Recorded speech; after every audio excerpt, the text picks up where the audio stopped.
All right, this is probably my favorite little mobility combination. I've been doing this for years. Some people are huge fans of these banded hip mobs, some are not. But I think my hips feel fantastic after this. So I load the band up just like that. This is obviously one of those decently thick jump stretch bands. We're gonna mob the hip flexors here. And I just like to oscillate back and forth. I don't like to hold the stretch. I just like to kind of feel where I'm tight, loosen it up. I might move the arms a bit to kind of get a little bit more spinal kind of movement to get the hip flexors to loosen up even more.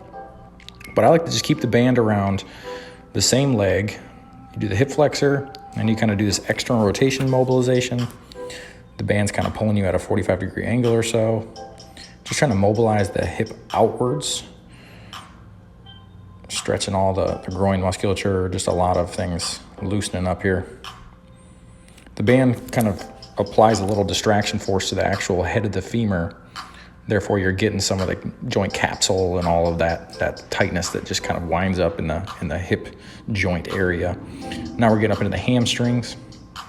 So the band is pulling the head of my femur backwards now, and I am kind of going into almost like a little mini hamstring stretch, but I like to really go side to side to get all the different heads of the hamstring.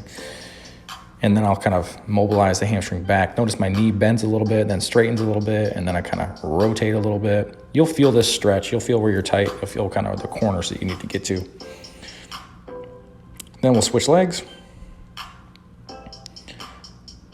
and just go into the same thing. So again, it's kind of a lunge type stretch, obviously hip flexor. You want to kind of stretch, or not stretch, but engage your glutes on the side that you're stretching. Really starts to kind of pull that pelvic tilt into the right angle so you can get more hip flexor. You could elevate your back foot here too, kind of do like more of a classic couch stretch with the band, but a little bit of banded distraction there really just helps get into those corners of the hip that are hard to just stretch on your own. If you keep the band around the hip and just do all three of these at the same time, it's a time saver. So here's the external rotation mode. I like to kind of get my hand inside the knee there and push it on out and just mobilize that external rotation. Keep the toe down if you can.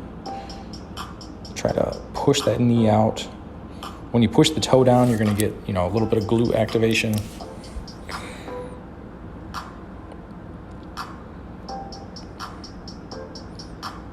There's no magic number as far as how many to do there. You'll just kind of notice when it starts to loosen up. And then I'll go right into the hamstring mobilization here again. Again, I kind of get into like a half staggered stance, slight bend in the knee, and just kind of move that hip around, stretching mostly the hamstrings out and loosen everything up here. Kind of go side to side, getting all those different hamstring heads and attachments. Hips will feel great after this. That's it.